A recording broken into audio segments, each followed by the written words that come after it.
Does your baby trouble you while passing motions? Are you frustrated for the feeding of your baby? Well, your baby must be suffering from constipation. Let's discuss in brief. I am Dr. Kalpesh Patil, pediatric and neonatal laparoscopic surgeon, owner of Dr. Cherub Child Clinic on Pune. What is constipation and how we can diagnose constipation in pediatric? As we all know, babies cannot speak. They cannot tell you what is their problem. So usually the complaint what baby may present to you is sometimes intermittent pain in abdomen, loss of appetite, or sometimes excessive gas formation in the abdomen. Sometimes they vomit while eating, and because of the decreased intake, their growth may also get hampered. So in this scenario, this presentation of the constipation and the signs symptoms may vary from just a intermittent pain in abdomen to severe subclinical depression, because it is a social stigma. When babies are getting socialized and if they are suffering from the constipation, they may suffer from social harassment. So how to solve this problem? So let's discuss in brief why constipation occurs in pediatric.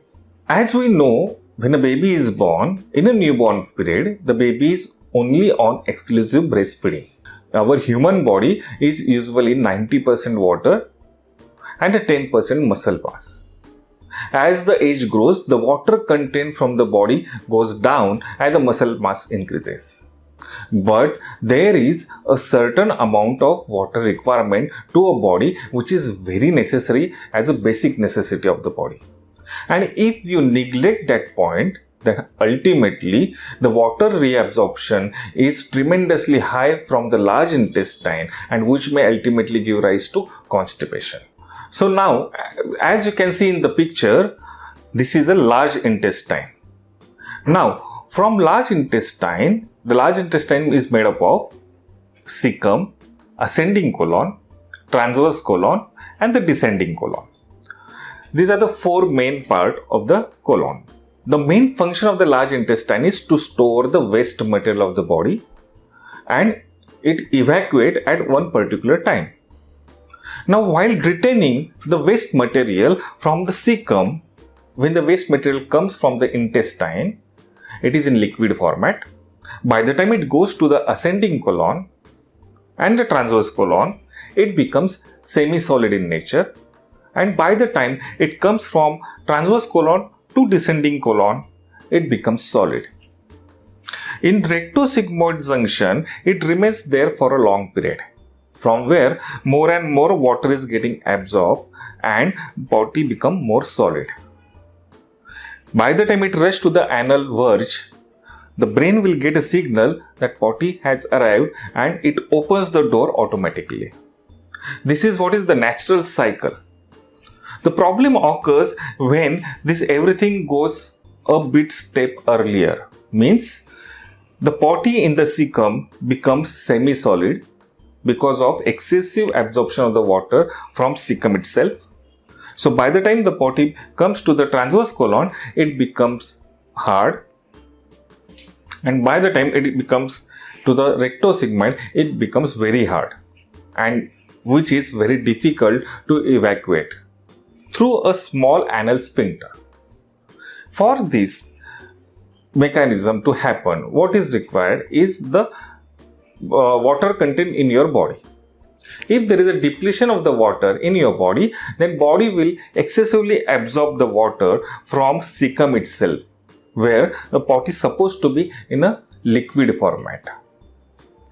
And if baby is going through this vicious cycle, then it gives negative signal to the stomach that traffic is completely jammed in the colon. So you take minimal feeds. So when baby is hungry, baby is going to take very small quantity of feeds multiple times in a day. But they will not have a complete meal in a day. Because of which baby may become vitamin deficient, calorie deficient, protein deficient, and they may present with excessive gas formation in the stomach. Now we'll see, suppose if this colon gets distended for a long time continuously, there will be excessive gas formation, there will be bloating of the GI system completely, which will present a negative feedback to a stomach, and again the baby may present with the vomiting also. That is why these babies may present with intermittent pain in abdomen, which is not located at one particular time, which is usually migrated all over the abdomen somewhere around the umbilicus, and that pain get vanish in couple of minutes. Now what is the ideal treatment? You should be focusing on their diet primarily, and as I mentioned before, the water content should be adequate. What is the normal adequacy of water intake? In a layman language, the normal adequacy of the water intake is the color of the urine what baby is passing and the temperature of the urine. It should be same as the water. So urine should be clean as water is clean, and urine should be cold as water is cold. The adequacy of the water intake is dependent upon the weight of the baby and the age of the baby. So you should be consulting to your pediatrician or the pediatric surgeon nearby for exactly calculating the adequacy of the water for your baby. Now you should be focusing on their diet. There are certain food factors which absorbs the excessive water from their body, and if you do not replace the water deficiency which is happening because of the diet, then these babies may present with the constipation. So you should be avoiding certain food substances like milk, maida, some fruits like banana or apple, and many other food factors which absorbs the excessive water, and that causes the significant water deficiency in their body. So to prevent the recurrent pain in abdominal symptoms and abdominal distension, excessive flatulence in the baby, and constipation problem, you should be focusing on their adequacy of the water intake and their diet, both. Another important thing in a constipated patient and a babies is about the growth of the baby. As we know, because of the constipation, there is a decreased diet intake and a water intake. There will be malabsorption, which will cause decreased growth. So to prevent malnutritional problems, you should be focusing on the potty schedule of a baby. Ideally, we should train baby at the age of 1.5 years for toilet training sessions.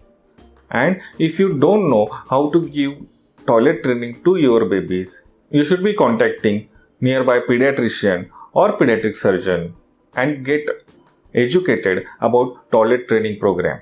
For further details, you can contact our website flashing down below, or you can call us on the number flashing on this video. Thank you.